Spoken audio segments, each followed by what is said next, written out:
Мне лет 12-13 было, мы жили в Гвардейске, военный городок, учебная дивизия. Кроме военных мы ничего не видели. И в основном все наши классы, по 80-70% мальчишек шли в военное училище, как правило, в Авоку. Поэтому решение созрело еще в том младенческом возрасте пойти служить Родине. Поэтому я решение принял. Это решение мои родители не одобрили, но вместе с тем не стали мне мешать. Более того, когда мои документы не прошли, потому что у меня в ноябре 17 лет исполнялось, а на тот год мне было 16,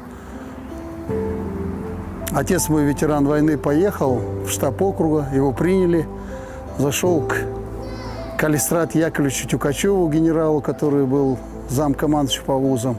Он размашисто написал на моем личном деле в порядке исключения допустить. Меня допустили экзамены, я все сдал и был зачислен. Отец это делал нехотя, хотя потом уже гордился мною. Пришло время, я уже командиром дивизии здесь на возложение увидел этого Аксахала, генерала Тюкачева, подошел к нему, представился. Конечно, он уже забыл об этом ситуации, но мне было приятно, что я ему сказал спасибо, я поблагодарил его за его человечность, за его вот такое великодушие, что он даже где-то пошел на нарушение, но помог мне. Сегодня свой 65-летний юбилей отмечает генерал-лейтенант Мурат Маекеев, удостоенный чести дважды в истории Казахстана провести военный парад. Мурат Жалелович служил на руководящих должностях в вооруженных силах страны. Свои знания, жизненный опыт и энергию он направил на укрепление обороноспособности Казахстана. Доблесть и отвага офицера отмечена орденами Отанга Кызмет үшін 3 степени, Айбын 2 степени, Данг 1 и 2 степени и многочисленными медалями. Мурат Маекеев родился 9 ноября 1959 года в городе Ахтубе. В 1980 году окончил Алматинское высшее общевойсковое командное училище, а в 1994 году командный факультет военной академии имени Фрунзе. Прошел путь от командира мотострелкового взвода до командира батальона. Мурат Жалелұлы шындықты айтатын болсақ, ол кісінің Қазақстанның қарулы күштеріне тәуелсіздік алғанымыздан кейінгі Сағадат Нұрмағанбетов, басқа да көптеген генералдар бар, бірақ Мурат Жалелұлының қалдырған өзінің, оның қалдырған ерекше ізі бар. Ол кісіні біз ерекше тұлға деп білеміз. Ол кісінің біздің қарулы күштерге істеген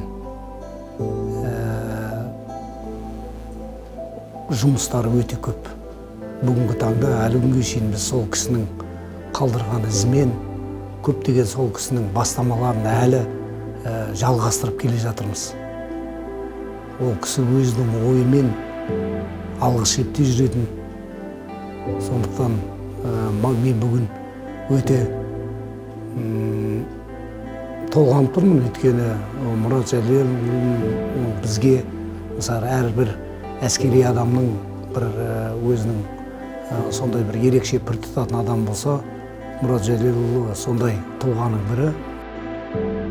После ряда ответственных должностей в составе Республиканской гвардии служил командиром полка, был командиром дивизии в системе вооруженных сил, начальником департамента воспитательной и социально-правовой работы в Центральном аппарате Министерства обороны. Занимал должности командующего аэромобильными войсками, заместителя председателя комитета начальников штабов Министерства обороны. С 2010 по 2016 годы проходил службу в качестве главнокомандующего сухопутными войсками Вооруженных сил Республики Казахстан.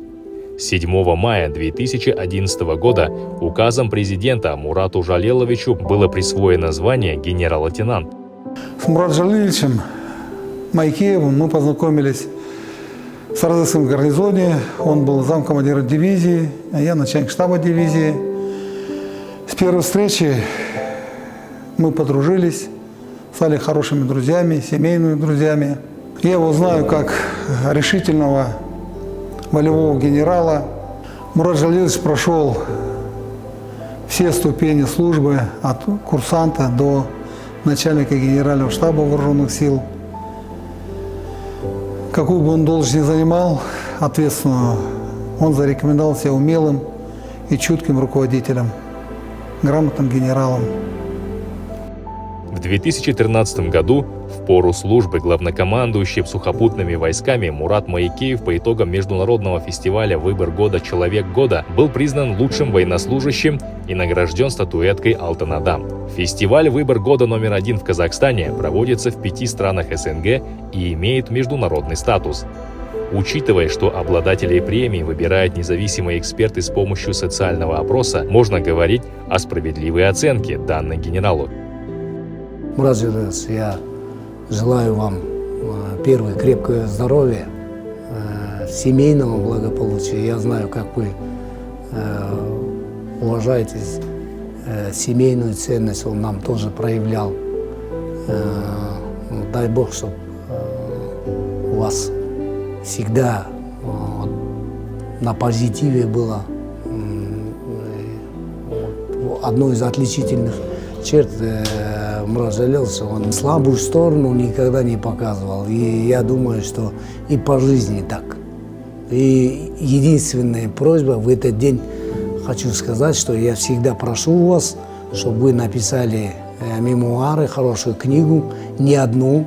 Вы можете это сделать, и поэтому я в этот день рождения попросил бы, чтобы вы завершили первую книгу и приступили ко второй, потому что я думаю, что для военной среды, да, среди младших, старших офицеров, высшего командного состава, эта книга для нас всех будет интересным. Я нового ничего не открою. Это наша гордость, это наш, как знамя, как говорится, это наш один из тех, кто не дал нашей армии распасться. Это генерал армии Нурмагомедов Сагадат Хожахметович. Это человек, который...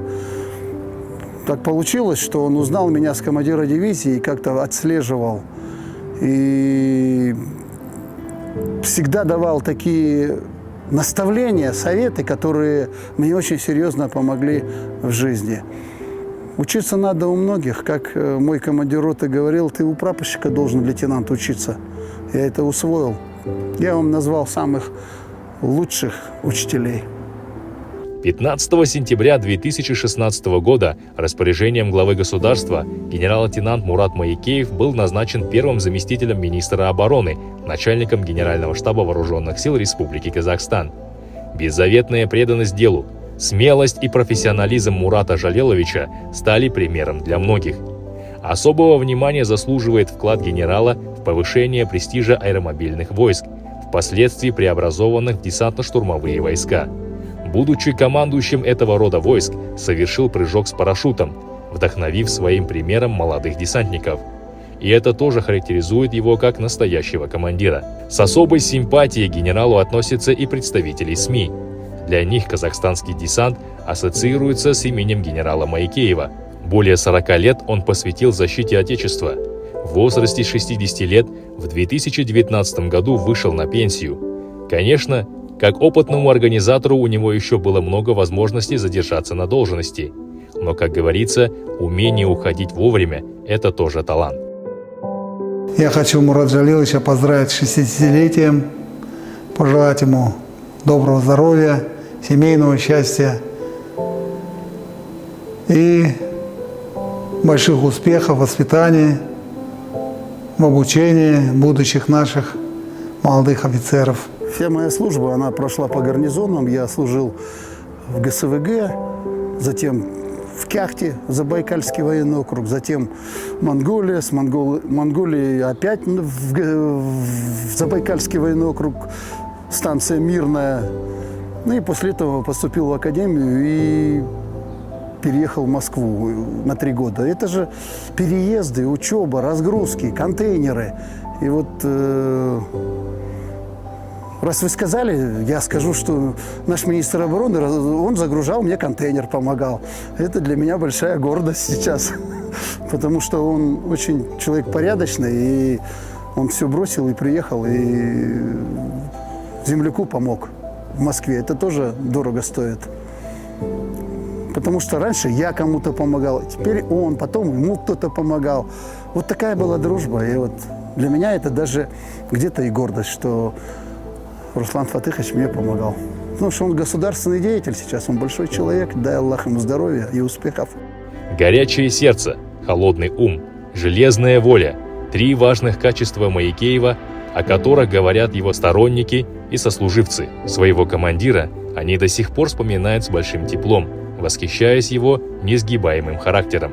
Сегодня он – начальник специализированной школы «Арстан». Мурат Маекеев учит своих воспитанников проявлению человечности в трудных ситуациях, щедро делится с ними своим опытом и знаниями. «У отважного генерала солдат не будет трусом», гласит известная пословица.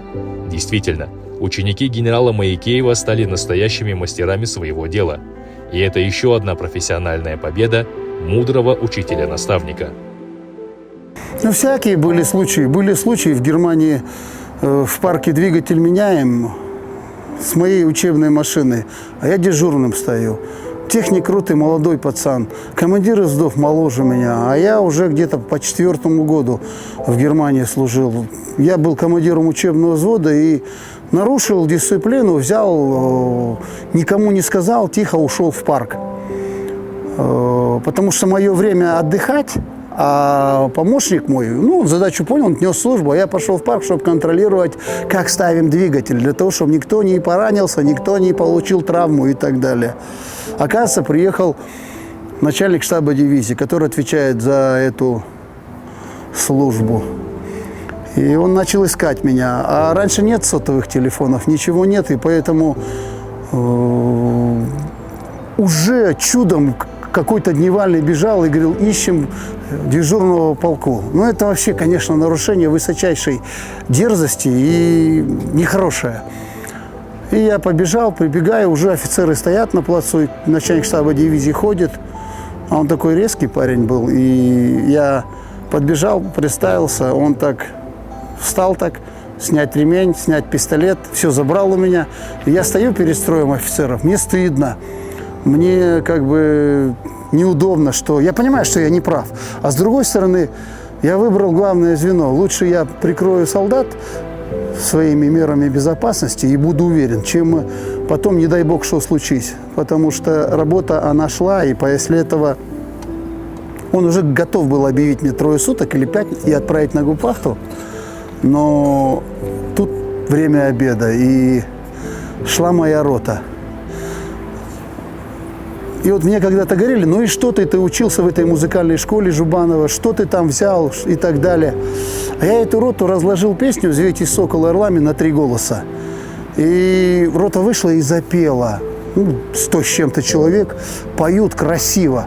А все азиаты, в пехоте нет других. Там 10% славян, остальные все азиаты. Но как они пели ее. И начальник штаба аж он просто испытал такое моральное удовлетворение этой песни. Он стоял, застыл, уж забыл обо всем. Рота идет, поет. Возможно, ему вспомнилась его служба в училище, учеба в училище. И он так ее провожал до конца. А она шла и пела строевым шагом. Все чистенькие, все прям как на подбор. И они так подошли к столовой. И он так, командир, чья рота? А командир стоит такой, показывает на меня. Он говорит, иди службу неси. Вот такой случай был. Я его на всю жизнь запомнил. Конечно, для меня это был урок. Но вот музыка спасла меня. Вот так. Поэтому надо развиваться. У нас в лицее мы обучаем хореографии, вокальному искусству, шахматам. Очень внимание большое уделяем спорту. Сейчас это только начало его жизни. Я думаю, что все еще впереди. Я думаю, что он будет еще жить и жить и жить. Дай Бог. Здоровья ему, семья, внукам, детям и ему самому.